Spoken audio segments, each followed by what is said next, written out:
Bonjour, aujourd'hui on va faire le jambon maison. Ah, il vous faut 2 rouelles que vous achetez quand c'est en promo, regardez. Voilà. On va les dégraisser, désosser. Voilà, j'ai fini. J'ai gardé la viande et la couenne sans le gras. Là, il y a les déchets, on va les jeter. Puis sur la planche qu'on s'est servi, on va mettre les gros bouts d'un côté et les petits de l'autre. Voilà. Alors les petits, on va les saler, poivrer que d'un côté. Les autres, on les sale, poivre, on les retourne, on recommence. On y va mollo, il vaut mieux que ça soit pas assez salé que trop. Je me suis permis de mettre un peu d'herbe de province. J'ai dû mettre 3 pincées. Et vous pouvez mettre sinon poivron rouge, olive verte. Quoi d'autre Ensuite, on fait une croix avec la couenne. Puis on va poser les gros bouts, la moitié des gros bouts, puis les petits bouts, puis les gros. Voilà. Maintenant on va prendre la ficelle de boucher. On fait un nœud, on passe ça sous la couenne, puis on retourne. Et on fait un autre nœud. Là on va faire les diagonales. Puis l'horizontale là. Enfin bon, dans tous les sens possibles, jusqu'à ce que ça fasse une boule. Voilà, je crois que je les ai toutes faites.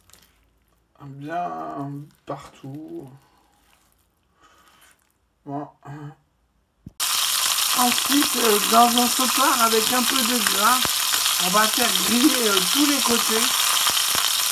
Ensuite, on met dans un plat là au four, de taille appropriée. On met le thermomètre à cœur, au milieu du milieu, réglé sur 68 degrés.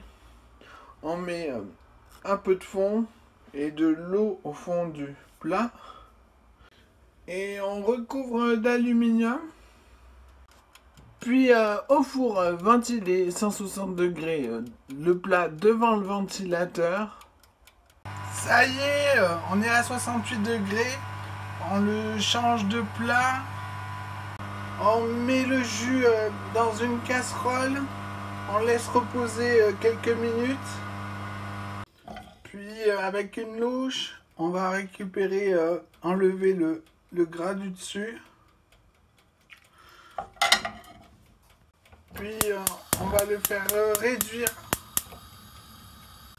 Pendant ce temps, on enlève toutes les ficelles. Les quelques pincées d'herbe de Provence suffisent largement. Je pense que ça a assez réduit. J'ai autant de volume que le jambon, je pense.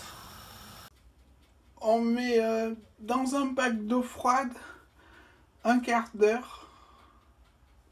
Ensuite, dans un grand sac congélation, on met le jambon ainsi que le jus. On enlève aussi si possible la couenne. Puis on essaye de chasser le maximum d'air, de mettre le jambon dans la pointe du sac et de fermer avec un bout de ficelle que j'ai récupéré. Voilà, regardez, c'est dans la pointe. On le met la pointe vers le haut. Si jamais là, comme là, il y a de la viande qui est sans jus, je vais essayer de mettre ça dans la casserole. Voilà, c'est à hauteur. J'ai mis une tasse et un petit verre. Là, on réserve au frigo. Quant au jus qui reste, on le débarrasse au frigo.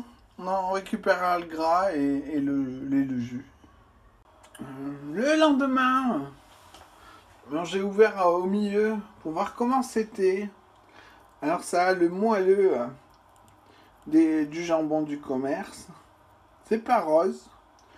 Le jus gélifié est très savoureux. Juste un truc à changer, c'est la couenne. J'ai pas réussi à tout enlever car vous voyez c'est bloqué en plein milieu.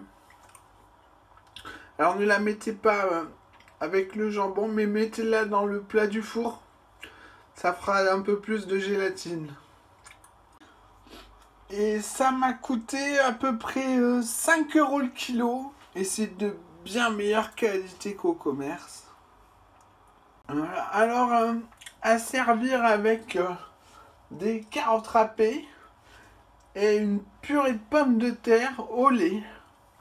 Et voilà, bon appétit!